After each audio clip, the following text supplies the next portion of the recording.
Hi, I'm Brad, and welcome back to the garage. This is part 3 of the Harbor Freight blasting cabinet setup. I've already put this thing through its paces for a few hours now, and I think I've come to understand some of its features and shortcomings. Now, before we get into what modifications are next to really get this thing usable for my purposes, let's kind of give it a quick review so far, just so you guys are on the same page as me. Maybe you're watching this video sometime in the future, trying to get one of these of your own, and you want some real world feedback before you go any further on yours. If so, this is the video for you. If not, there's timestamps below, you can skip the good parts. I'm already on my second media change. First was glass bead, and second was some aluminum oxide. And I'm about to try some of the Tractor Supply Black Diamond, which is cheap and comes recommended. So we'll see how that turns out. But I did want to share that the silicone caulk that comes with it is already failing. I've only been blasting on this for maybe 4 hours total, and it's just coming apart at the seams, turning into this stringy mess that will get clogged up in the siphon tube. So I highly suggest using a different form of sealant. They don't recommend using silicone caulk anyways because it can have impacts if you're trying to paint whatever you're blasting. It'll cause the paint to not adhere very well. I see a few other videos recommending using some kind of roofing sealant here. Whatever you choose, it needs to adhere very, very well, because this stuff is failing. These are the two medias that I've used so far in the blaster. I started out with a number 10 glass bead. This stuff worked really well on a wrench that wasn't all that dirty. It had some oxide on it, but that just took it right off to a nice finish. The aluminum oxide, of course, is meant for a more abrasive cleaning. It takes rust off, it takes paint like that off, and it works pretty dang well. This is what I'm trying next. It's the Black Diamond Coal Slag. This is the finer grit. It's a 50-pound bag. Costs about $11 plus tax. It's more what's meant for this cabinet when it's unmodified. So let me throw this in there and let's see how that works. Alright, so I've loaded up the blasting cabinet with probably about 12 pounds of that 50-pound bag. Let's see how this Black Diamond does. This is kind of a preview of a future project that's going to be coming out soon. So if you know what that is, shh.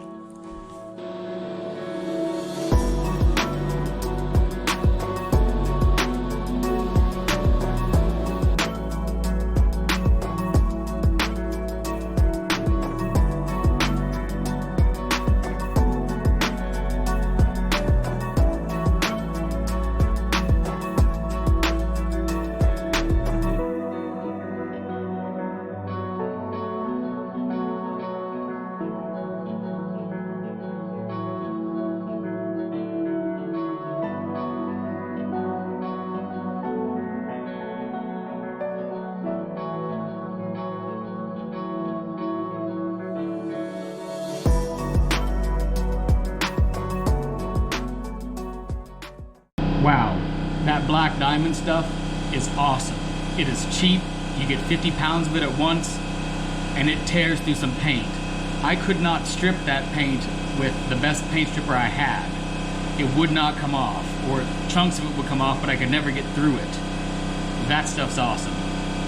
The downside is, I need to ground this cabinet better. I'm sitting here getting shocked the entire time. The static is just unbelievable. It's terrible. You should ground your cabinet if you can. My man Nipples may not forgive me for leaning on this thing the whole time getting shocked. So it's the next day, and after a few hours of blasting more stuff, I think it's time to continue on with the modifications. So, I got real tired of getting static shocks like crazy, so we have done some janky electrical work. The cabinet is now grounded. Don't do this. It's certainly not up to code, and it's not exactly safe. I'm going to be putting a box here on the side eventually with a switch for the lights. Don't be like me, do it right. It's also just a little bit on the snowy side, so humidity is high. It's melting, just taking a minute.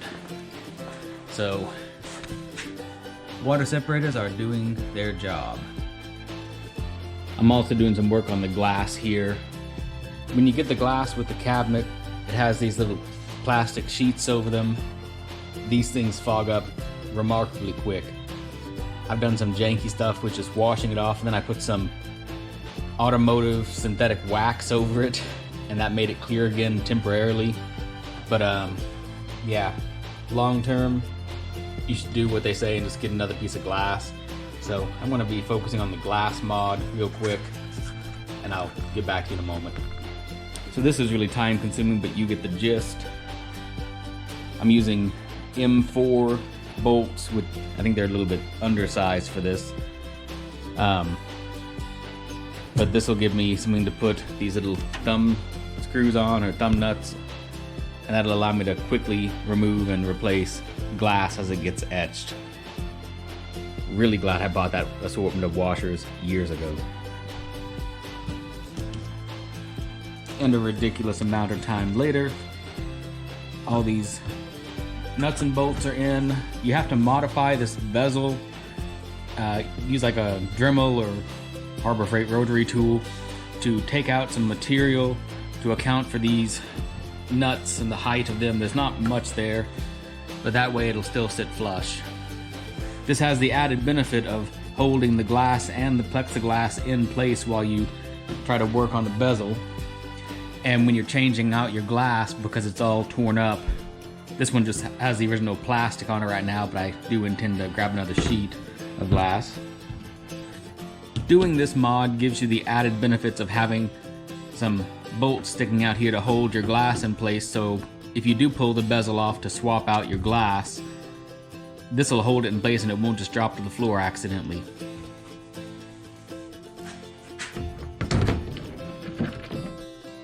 Alright, bezel's in place. Now for thumb screws.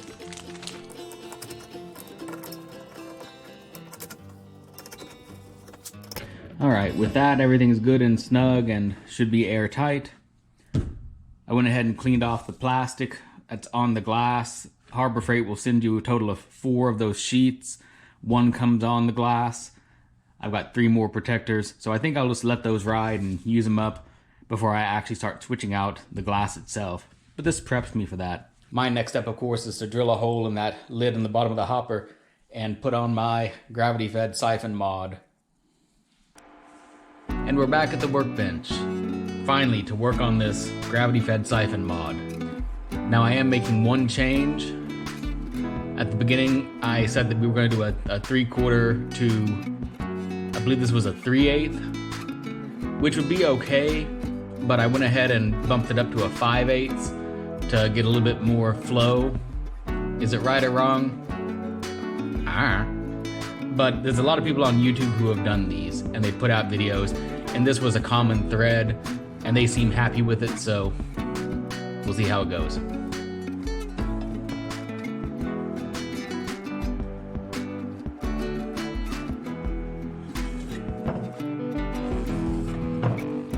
Maybe I'll have to sandblast this later.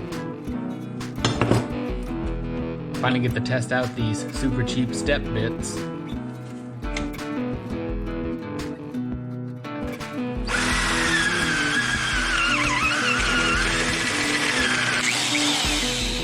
I require more horsepower.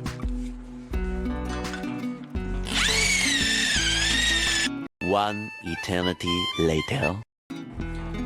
Well, that's close enough. It walked over a little bit, but yeah, good enough. Alright, so once that's in there and torqued down pretty well, this should fit just fine.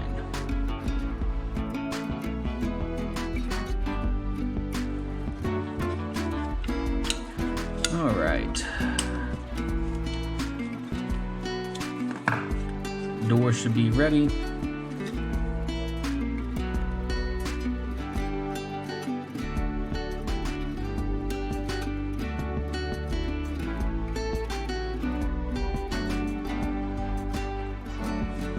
Alright, here's my completed siphon mod. Go ahead and mount that to the underside, and this will give me a easy to access handle to open and close that valve.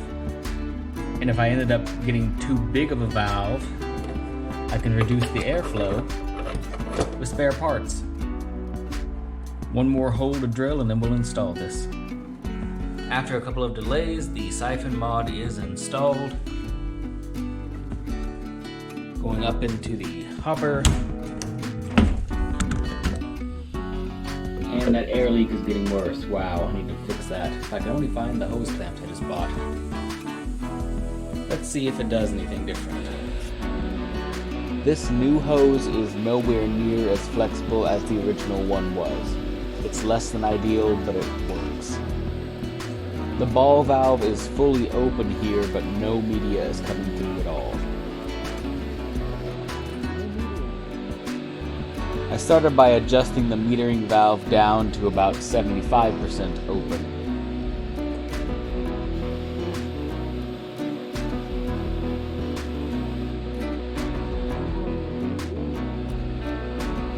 I did get a little bit of media through, but the hose kept folding itself closed.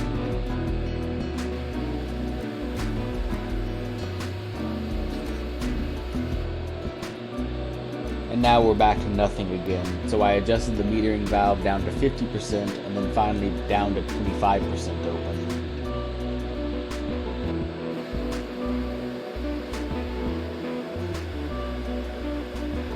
By this point, it was working, but not very well.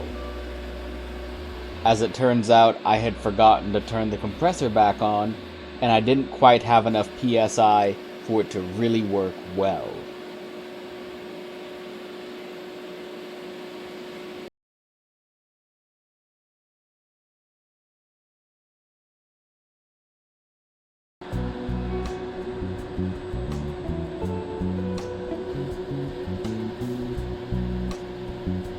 Boom. Dialed in. There we go.